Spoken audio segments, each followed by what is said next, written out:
오늘 우리에게 주시는 하나님의 말씀은 신약성경 누가복음 24장 1절로 12절의 말씀입니다. 누가복음 24장 1절로 12절의 말씀을 봉독하겠습니다. 안식 후 첫날 새벽에 이 여자들이 그 준비한 향품을 가지고 무덤에 가서 돌이 무덤에서 굴려 옮겨진 것을 보고 들어가니 주 예수의 시체가 보이지 아니하더라. 이로 인하여 근심할 때에 문득 찬란한 옷을 입은 두 사람이 곁에 섰는지라. 여자들이 두려워 얼굴을 땅에 대니 두 사람이 이르되 어찌하여 살아있는 자를 죽은 자 가운데서 찾느냐. 여기 계시지 않고 살아나셨느니라. 갈릴리에 계실 때에 너희에게 어떻게 말씀하셨는지를 기억하라. 이르시기를 인자가 죄인의 손에 넘겨져 십자가에 못 박히고 제3일에 다시 살아나야 하리라 하셨느니라 한데 그들이 예수의 말씀을 기억하고 무덤에서 돌아가 이 모든 것을 11사도와 다른 모든 이에게 알리니 이 여자들은 막달라 마리아와 요한나와 야고보의 모친 마리아라. 또 그들과 함께한 다른 여자들도 이것을 사도들에게 알리니라. 사도들은 그들의 말이 허탄한 듯이 들려 믿지 아니하나 베드로는 일어나 무덤에 달려가서 구부려 들여다보니 세마포만 보이는지라. 그 된 일을 놀랍게 여기며 집으로 돌아가니라. 아멘. 주님께서 부활하셨습니다. 부활하신 주님을 만나는 은혜가 우리 성도님들의 삶 속에 충만하기를 간절히 축원합니다. 이렇게 한 2m 이상으로 이렇게 다 떨어져 앉아 있으니까 여러분 마스크 써서 좀 불편하지만 옆에 뒤에 이렇게 좀 보시면서 한마디 축복하시기를 바랍니다. 부활하신 주님을 날마다 만나십시오 하고 한번 인사하겠습니다. 부활하신 주님을 날마다 만나십시오. 자, 부활하신 주님을 언제 만나요? 네, 언제 만난다고요? 날마다 만나요. 날마다.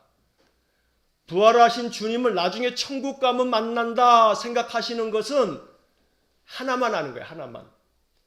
부활하신 주님을 천국 가서 만나죠, 물론. 그러나 그 부활하신 주님을 날마다 만난다. 이건 보다 더 성숙한 믿음의 사람이에요. 그래서 이 부활주일 아침에 2021년 이 부활주일 아침에 우리가 이렇게 축복의 인사를 나누는 겁니다. 부활하신 주님을 날마다 만나십시오. 여러분들이 부활의 주님을 날마다 만날 수 있기를 축복합니다. 이것이 오늘 이 설교의 아주 중요한 포인트예요. 부활하신 주님을 어떻게 만나자고요? 날마다 만나자. 날마다 만나자. 예수님께서 사망의 권세를 이기시고 부활하셨어요. 모든 어두움의 권세를 이기셨어요. 그러니까 이 부활의 주님을 만나면 우리도 뭘 이길 수 있어요? 사망의 권세를 이길 수 있다 이 말이에요. 사망의 권세라고 성경에 되어져 있는데 쉽게 얘기하면 자꾸 인생이 힘들면 죽고 싶어. 그러니 마음속에 항상 내 마음속에 이게 입버릇처럼 아이고 죽겠네. 아이고 죽겠네. 자꾸 죽겠네가 입버릇처럼 내 속에서부터 끌어오르거나 이렇게 사는 것보다는 죽는 게 낫지 하는 마음의 생각이 든다면 그 사람은 지금 뭐에 사로잡힌 거예요? 사망의 권세에 사로잡힌 거예요. 이겨야 돼요? 져야 돼요? 당연히 이겨야죠. 근데 누가 이기셨어요? 우리 예수님 이기셨단 말이에요. 우리가 누구를 믿어요? 그 예수님 믿는다고요. 그러니까 우리는 뭘 이길 수 있냐면 사망의 권세를 이길 수 있어요. 아무리 죽을 것만 같아도 이거 이길 수 있어. 부활의 주님이 사망의 권세를 이기셨으니 나도 역시 주님의 제자로서 사망의 권세를 이기겠다 하고서 선포하는 거예요. 선포하는 게 중요해요. 선포하는 게. 자, 사망의 권세를 이기는 복된 부활주일 아침이 되기를 축복합니다. 이것이 우리에게 은혜입니다. 주님께서 부활하셨으니 단순히 주님이 다시 사셨다가 중요한 게 아니에요. 주님이 다시 사셨는데 그래서 뭐?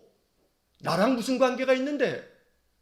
주님이 부활하셨다라고 하는 그것이 중요한 것이 아니라 물론 중요해요. 더 중요한 건 뭐냐면 그 부활의 주님이 지금 나를 찾아오셔서 나를 만나신다는 사실이에요. 그래서 우리는 이 부활의 주님을 통해서 나도 부활할 줄로 믿습니다. 언제? 날마다. 나도 날마다 부활할 줄 믿습니다. 주님, 나도 날마다 부활의 기쁨, 부활의 감격, 부활의 능력을 누리며 살 줄로 믿습니다. 이렇게 마음에 믿으시는 이 부활절 아침이 될 수 있기를 축복합니다. 자, 여러분 믿는 사람들이요, 부활에 대해서 갖는 세 가지 생각이 있다고 말할 수가 있어요. 우리 믿음의 사람들이, 안 믿는 사람들은 부활이 어디 있어? 그냥 다 배척해 버리니까 그 사람들은 제껴두고, 믿음의 사람들이 부활에 대해서 갖게 되는 세 가지 생각이 있어요. 세 가지 관점인데, 자, 첫째는 부활은 역사적 과거의 사건이다 하는 관점이에요. 부활은 무슨 사건이라고요? 과거의 사건이에요. 과거의 사건. 자, 부활의 역사성을 말하는 거예요. 부활은 2000년 전에 이루어진 사건이다. 그러다 보니 믿음의 사람이니까 부활의 역사적 사실을 믿긴 해. 부활의 역사성을 믿는단 말이에요. 자, 그런데 그 부활하신 주님이 역사적으로 2000년 전에 부활하셨다라고 하는 것을 믿음의 사람이니까 받아들여요. 근데 이제 여기까지만이야, 여기까지만. 그 부활하신 주님, 그 부활 사건이 오늘 나하고는 무슨 관계인가 해서 이 관계가 연결이 안 돼 있어요. 그냥 주님 부활하셨대, 주님 2000년 전에 부활하셨지, 이걸 알아요. 또 받아들여요. 인정해요. 믿음의 사람이니까. 그런데 그걸로 끝. 그걸로 끝. 부활의 주님이 지금 오늘 나하고 무슨 관계인가, 이게 형성이 안 돼 있는 것, 이게 부활을 그냥 과거의 사건으로만 바라보는 사람들이에요. 자, 두 번째로 부활을 미래의 사건으로 보는 관점이 있어요. 미래의 사건으로. 자, 미래의 사건은 과거의 사건도 받아들여요. 예수님 부활하셨어. 부활의 역사성을 나는 믿어. 그리고 한 걸음 더 나아가서 나도 부활할 줄로 믿어. 언제? 죽고 나면 천국에서. 나 죽고 나면 천국에서. 그러니까 지금으로 보면 미래. 나 부활을 믿는데 나도 부활을 믿어. 이거 발전한 거죠. 나도 부활을 믿어. 내가 부활할 줄로 믿어. 언제? 미래. 나 죽고 나면 내 영혼이 천국에 갈 줄로 믿어. 그게 부활이지. 이렇게 생각하는 사람들의 관점이 뭐냐면 이 부활은 미래의 사건이다 라고 보는 관점이에요. 자, 이 역시 마찬가지로 예수님 부활이 오늘 나와 무슨 관계인가 라고 하는 부분까지는 나아가지 못했단 말이에요. 자, 세 번째 관점은 부활은 현재의 사건이다. 이게 중요해요. 이게 중요해요. 부활은 무슨 사건이라고요? 현재의 사건이라고요. 예수님께서 2000년 전에 부활하셨다는 그 과거의 사건으로서 부활의 역사성을 믿으면서 동시에 내가 하나님의 나라에 가게 됐을 때 이제 부활하여 하나님 나라에서 주님을 만나 뵐 것이다 라고 하는 부활의 미래성을 받아들이면서 동시에 이제 온전해지는 부활은 부활의 현재성, 부활은 현재 사건이다 라고 이렇게 믿고 그렇게 살아가는 것, 이게 참된 신앙이고 이것이 정말 진실한 믿음입니다. 그래서 오늘 우리들은 이 부활의 사건은 오늘 현재의 사건이다. 왜냐하면 내가 날마다 부활을 경험하고 있으면 부활은 현재 사건이 되는 거예요. 내가 부활을 경험하면 말이에요. 그러니까 오늘 나의 삶에서 2000년 전 부활하신 그 예수님이 성령 안에서 지금도 내 속에서 역사하시면 내가 부활을 경험하는 거예요. 날마다. 여러분, 이 부활이라고 하는 단어를 좀 생각하셔야 돼요. 부자는 다시 부자예요. 다시 부자. 활자는 살활, 산다는 거예요. 살활. 그 다음에 자전을 보면 또 이 활자가 무슨 뜻이 있냐면 생기 있을 활이에요. 생기 있을 활. 그러니까 부활을 부생이라고 안 하고 부활이라고 얘기해요. 다시 사는 건데 생기 있을 활, 다시 뭐가 있는 거예요? 생기가 있는 거예요. 생기가. 에스겔 선지자가 그 죽음의 골짜기에서 마른 뼈들의 환상을 봤어요. 뼈들이 잔뜩 쌓여있는 그 골짜기에서 하나님은 에스겔 선지자에게 이야기해요. 에스겔아, 이 뼈들이 살겠느냐? 주님이 아십니다. 참 대답도 참. 이 뼈들이 살겠냐? 그랬더니 주님이 아십니다. 이 에스겔에게 뭐라고 이야기하냐면 생기야 불어서 이 뼈들에게 들어가라 하니까 그 뼈들이 맞추어지고 근육이 붙고 살아나서 하나님의 군대가 되더라. 이건 에스겔 선지자가 보았던 환상입니다. 환상이에요. 근데 이 환상에 소중한 하나님의 메시지가 있어요. 마치 그 에스겔이 보았던 그 사망에 이 뼈들이 가득한 골짜기가 바로 우리의 삶의 자리예요. 다 죽을 것만 같아. 몸은 살았지만 마음은 죽었어 이미. 그런데 그렇게 마음이 죽어있는 저 영혼들이 다시 살아나겠느냐? 다시 살아나겠느냐? 아멘. 주 예수님 다시 살아날 줄로 믿습니다. 주님이 생기를 불어넣어 주시면 부활이 있을 줄로 믿습니다. 오늘 우리는 이것을 믿는 사람들이에요. 부활의 능력은 다시 내 마음속에서부터 생기가 솟아나는 능력이에요.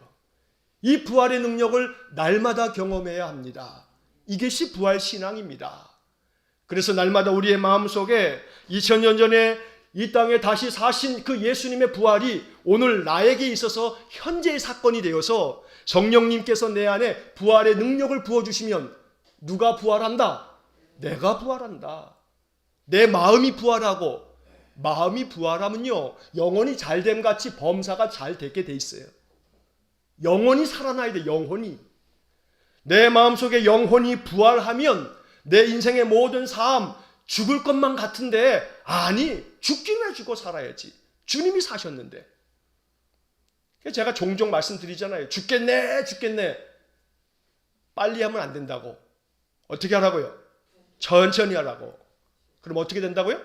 죽게 있네. 죽게 있네. 아이 대한민국 사람 급하다 급하다. 얼마나 급한지 그냥. 여행 가면 외국 사람들 우리 한국 사람 같은 그냥 보기만 하면 뭐라 그래요? 빨리 빨리 빨리 빨리.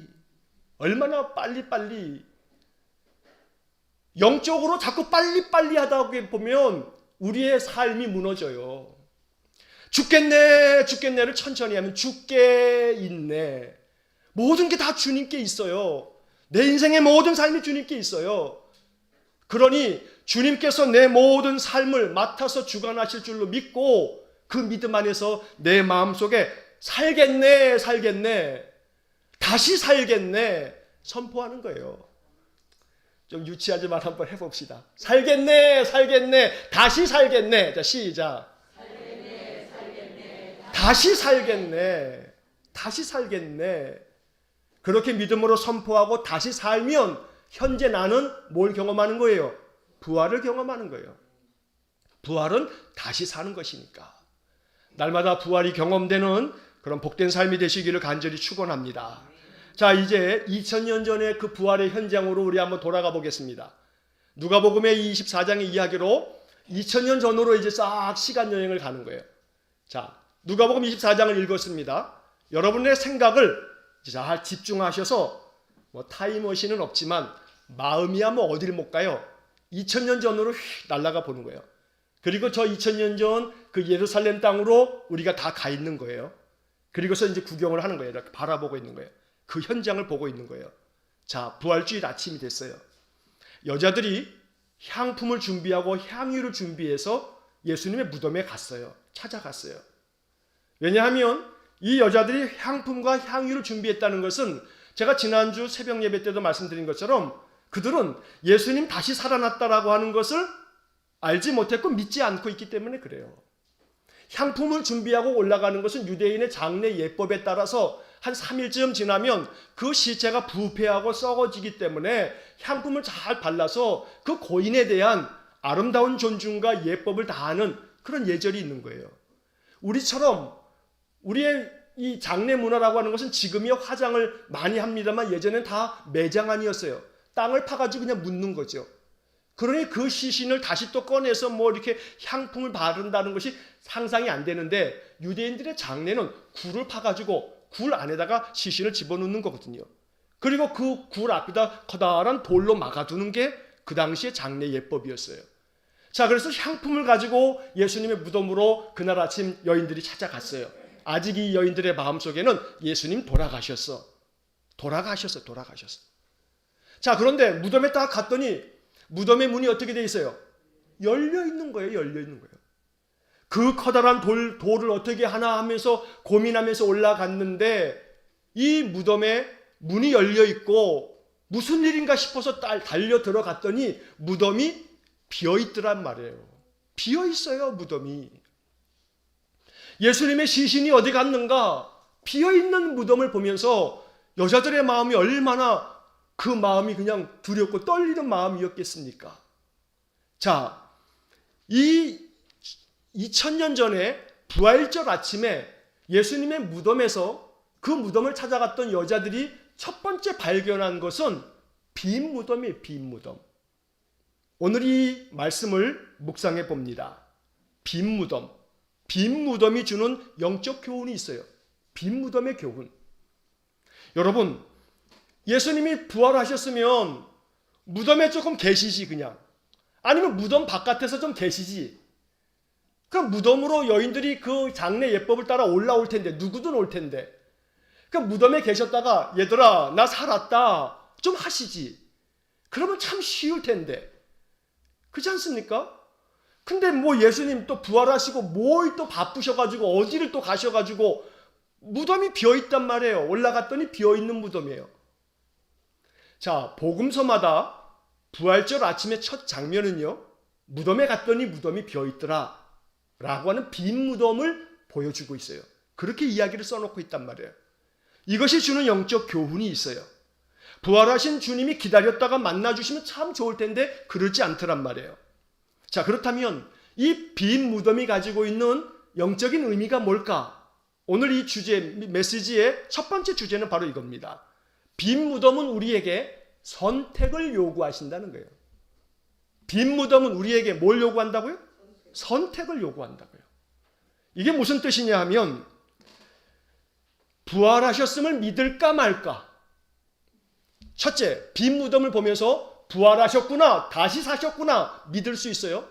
둘째, 누군가 예수님의 시신을 가져갔구나. 그죠? 두 가지가 가능한 거예요. 빈 무덤 앞에서. 야, 예수님 다시 사셨구나.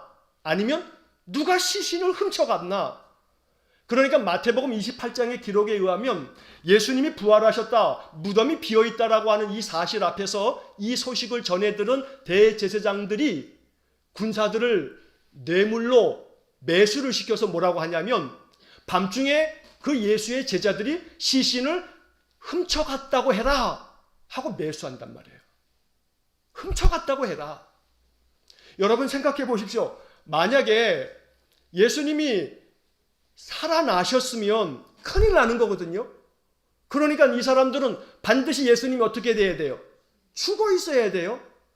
부활은 믿지 않는 사람들이니까 당연히 그 사람들의 결론은 뭐예요? 훔쳐갔구나. 그 사람들에게 있어서는 당연한 결과예요. 그런 생각이. 자, 그러면 빈 무덤에서 우리는 이 두 가지 갈래길에서 선택해야 돼요. 예수님의 시체를 누가 훔쳐갔다. 산헤드린 공회 대제사장들이 생각했던 것처럼. 아니면 예수님 부활했다.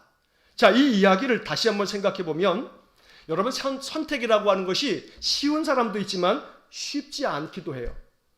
오죽하면 이 무슨 얘기를 해요? 선택장애 막 이런 얘기도 해요. 뭘 선택할까 할 때 항상 고민이 되기도 해요. 그런데 믿음이라고 하는 것은 하나님이 항상 무엇으로 남겨두냐면 선택으로 남겨둬요. 믿음은 선택의 영역이에요. 믿음은 선택할 수도 있고 선택 안 할 수도 있어요. 이것은 믿음을 하나님께서 강요하지 않기 때문이에요. 너 믿어, 안 믿으면 죽일 거야. 이건 이슬람이에요. 이슬람은 너 믿어, 안 믿으면 죽어. 이건 이슬람이 가지고 있는 그런 선교적 패턴이었어요. 기독교는 그렇지 않아요. 너 믿어, 이것은 은혜고 이것이 복이야. 하나님 약속이고 여기에 구원의 길이 있어. 그런데 너 안 믿을래? 그러면 내가 어찌하누? 안 믿으면 둬요, 그냥 하나님이. 믿음은 선택이에요, 선택. 부활에 있어서도 마찬가지예요. 부활하신 예수님께서 빈 무덤만 남겨두고 제자들이 빈 무덤을 보게끔 만드셨어요. 믿음은 선택이라고 하는 것을 다시 한번 보여주시려고.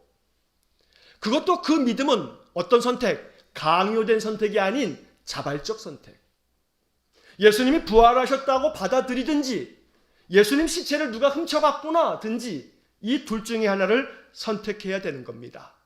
빈 무덤은 우리에게 이것을 이야기하고 있습니다. 자, 그래서 자발적 믿음이 참된 믿음이고 강요된 믿음이라고 하는 것은 이것은 참된 믿음이 아니며 나의 믿음도 아니에요. 누군가가 강요해서 믿은 것은 너 안 믿으면 죽일 거야 하는 것은요, 이것은 내 믿음이 아니에요. 나의 믿음은 내가 자발적으로 선택해서 믿는 거예요. 이 자발적 선택이라고 하는 것은 하나님의 사랑이요, 하나님의 축복이에요. 제가 지난번에 자유의지에 대한 이야기도 한번 설교를 했죠. 예수님께서 왜 도대체 에덴 동산에서 생명나무만 내버려 두시지 왜 선악을 알게 하는 나무까지 만들어가지고 인간을 이렇게 골탕 먹이나, 참 하나님도 못됐네 라고 하면 그건 하나님의 사랑을 몰라서 하는 소리란 말이에요. 하나님은 그래 네가 생명의 길을 갈 수도 있어. 그러나 내가 약속한 생명의 길을 너 스스로 거역함으로 나를 배반하고 나를 등지고 나를 거역할 수도 있어. 너는 스스로 존귀한 자이니까 너의 모든 선택의 영역을 나는 인정해. 그러나 분명한 사실 하나는 생명의 나무를 먹으면 네가 영원히 살 것이지만 선악을 알게 하는 나무를 먹으면 정령 죽으리라 하고 주님은 알려주셨어요. 여러분, 선악을 알게 하는 나무를 안 만드셨어야 하나님의 은혜요 사랑이지 라고 생각하시면 그건 초보적인 신앙이에요. 결코 하나님께서는 우리의 삶 속에 무조건 모든 것들을 다 결정해 놓으시고 넌 이것만 먹어, 넌 이건 먹으면 안 돼 하시지 않아요. 너는 오직 이것만 해, 다른 건 네가 하면 안 돼 하시지 않아요. 우리가 하고 싶은 대로 살게끔 우리의 자아를 존중하세요. 그런데 여기에 큰 우리의 어려움이 있어요. 그 속에서 주님께서 이 선택의 순간에서 주님을 선택하면 좋겠지만 우리의 마음속에 자꾸 거역하는 마음이 생겨서 선택 안 해요. 빈 무덤 앞에서도 마찬가지예요. 제자들의 모습을 한번 보십시오. 11절 한번 보겠습니다. 11절. 사도들은 그들의 말이 허탄한 듯이 들려 믿지 아니하나. 12절.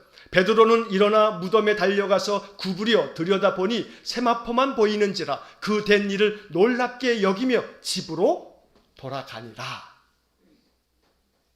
여러분, 여기 12절의 말씀은요, 이게 참 안타까운 얘기예요. 베드로가 지금 무덤에 갔어요, 직접. 근데 비어있더란 말이에요. 그래서 베드로가 어떻게 해요? 놀랍게 여기면서 오 놀랍네 하면서 어떻게 했어요? 누가복음은요, 집으로 돌아가니라. 이 친구가 참 정신이 나갔지. 이 순간에 베드로의 마음속에 주님이 살아나셨구나라고 생각한다면 어디로 가야 돼요? 주님 찾으러 가야죠. 아, 주님이 살아나셨네, 주님 어디 계시나 하고서 그 동산을 다 뒤졌어야지요. 어디로 가요 근데? 집으로 돌아가니라. 이 얘기는요, 그 빈 무덤 앞에서 사도들도 그렇고 사도들은 여자의 얘기를 듣고서 다 허탄한 듯이 여겼잖아요. 베드로는 그래도 싶어가지고 무덤까지 갔는데 무덤이 비어있더란 말이에요. 놀랍게 여기면서 집으로 돌아가니라. 아직은 제자들이 이 빈 무덤 앞에서 뭘 선택하는 거예요? 그냥 예수님 사라졌구나. 아직 부활을 선택하지 못하고 있어요. 부활을 선택하지 못하고 있어요. 오늘도 이 아침 마찬가지예요. 부활주일 아침에 매년 이 3월이나 4월이 되면 맞이하는 부활절, 연례적인 부활절 행사, 부활절 예배, 그렇게 생각하면서 이 부활의 아침에 빈 무덤의 성경 이야기를 읽으면서 그렇구나, 무덤이 비어있구나, 예수님 살아나셨구나 하고서 멈춘다면, 그리고 그냥 집으로 돌아가신다면, 그냥 집으로 돌아가신다면 여러분들은 베드로랑 다를 바가 없고요, 다른 사도들과 다를 바가 없어요. 빈 무덤 앞에서 우리가 선택해야 할 것은 예수님 부활하셨구나 하는 믿음을 선택해야 돼요. 근데 자꾸 믿음이 어떻게 돼요? 생기질 않아요. 믿음이 생기질 않아요. 이게 문제거든요. 빈 무덤 앞에서 예수님 부활하셨구나 하고서 부활을 선택하면 좋은데 그게 잘 안 된단 말이에요. 이게 선택이 내가 할 수 있는 것임에도 불구하고 내가 잘 선택을 못해요. 그래서 주님께서 천사를 통해서 우리에게 말씀하시는 게 있어요. 오늘 누가복음의 본문에 대단히 중요한 메시지예요. 자, 이 두 번째 이야기는 천사들이 이제 찬란한 옷을 입고 이 여인들한테 나타나죠. 여인들이 천사들을 봅니다. 그때 천사들이 이렇게 이야기를 합니다. 5절 말씀을 한번 보겠습니다. 여자들이 두려워 얼굴을 땅에 대니 두 사람이 이르되 어찌하여 살아있는 자를 죽은 자 가운데서 찾느냐? 어째서 살아있는 분을 죽은 자 가운데서 찾느냐? 그리고 난 다음 6절에서 여기 계시지 않고 살아나셨느니라. 여기 계시지 않고 살아나셨느니라. 자, 그 다음에 이제 중요한 말씀이 나옵니다. 갈릴리에 계실 때에 너희에게 어떻게 말씀하셨는지를 뭐하라고요? 기억하라고요. 기억하라고요. 오늘 부활절 아침에 여러분들과 나누는 이 부활절 설교의 두 가지인데, 하나는 빈 무덤은 선택을 이야기하는 거다. 두 번째로는 주님께서는 천사들을 통해서 우리에게 뭐라고 말씀하시냐면 주님께서 하셨던 말씀들을 어떻게 말씀하셨는지를 뭐하라고요? 기억하라고요. 기억하라고. 기억하라고. 왜냐하면 믿음이 안 생기는 까닭은 말씀을 다 잃어버렸기 때문에 그래요. 말씀을 다 잊어버렸어요. 주님은 여러 차례 내가 고난을 당할 것이지만 제3일에 살아날 것이라고 말씀하셨어요. 근데 말씀이 기억이 안 나는 거예요. 그러니까 이 부활하신 그날 아침에 천사들은 이 여자들에게 뭐라고 이야기하냐면 주님께서 너희에게 어떻게 말씀하셨는지를 기억하라. 이것이 부활주일의 아침에 여자들이 들었던 첫 번째 말씀이에요. 하나님께서 천사들을 통해서 말씀하셨던 첫 번째 하나님의 말씀은 주님께서 너희들에게 어떻게 말씀하셨는지를 기억하라. 이것이 부활의 신앙을 갖게 만들어요. 부활을 현재의 삶으로 만들게 한다는 거예요. 앞서 말씀드린 것처럼 부활을 날마다 경험하셔야 돼요. 그러려면 너희에게 어떻게 말씀하셨는지를 기억하라. 이것이 이루어져야 되는 거예요. 그래서 이 말씀을 다시 한번 이렇게 정리하면 이런 거죠. 하나님께서는 이미 우리에게 부활을 날마다 경험할 수 있도록 말씀하셨어요. 어디예요? 성경에, 성경에. 두려워하지 말라, 내가 너와 함께함이라. 놀라지 말라, 내가 너를 붙들어 주겠다. 내가 너를 도와주겠다. 강하고 담대하라. 내가 너와 함께 있을 테니까 나는 너의 편이다. 수없이 말씀하셨어요. 평강이 있을지어다. 너의 믿음이 너를 구원하였으니 평안히 가라. 말씀하고 계세요. 하나님이 우리와 함께 계신다는 임마누엘의 말씀도 들려주시고 성경은 수없는 약속의 말씀들로 우리에게 말씀하고 계세요. 근데 우리는 끊임없이 수없이 우리의 마음에서 이 말씀하셨던 것들을 어떻게 해요? 잊어버려요. 자꾸 잊어버려요. 이건 기억력의 문제가 아니에요. 선택의 문제라 이 말이에요. 기억하는 것 자체를 선택 안 해. 말씀을 펴면 되는데 말씀을 펴는 걸 선택 안 해. 선택의 문제예요. 내 안에 부활이 현재의 경험이 되지 못하는 이유는 내가 선택하지 않기 때문에 그래요. 부활을 선택하시면 돼요. 어떻게? 말씀하셨던 것을 기억하라. 기억이 안 나면 어떻게 하면 돼요? 펴면 돼요. 성경을 여러분 다 외우라고 하는 게 아니에요. 여러분 외워도 잊어버리고 외워도 잊어버리잖아요. 하지만 성경을 펼 수는 있잖아요. 그죠? 펼 수는 있어요. 성경을 펴는 것 자체를 잊어버리지. 도대체 우리의 기억력이 어디다 갖다 다 팔아먹었는지 성경을 펴야 된다는 사실을 잊어버려. 여러분 이것이 마귀의 속임수인 것을 아셔야 돼요. 내게 습관이 안 돼 있다고 하는 것을 아셔야 돼요. 밥 먹는 걸 잊어버려가지고 세 끼를 못 먹었어요. 저는 그런 사람을 여태까지 본 적이 없어요. 나 밥 먹는 걸 잊어버려가지고 한 이틀을 굶었어요.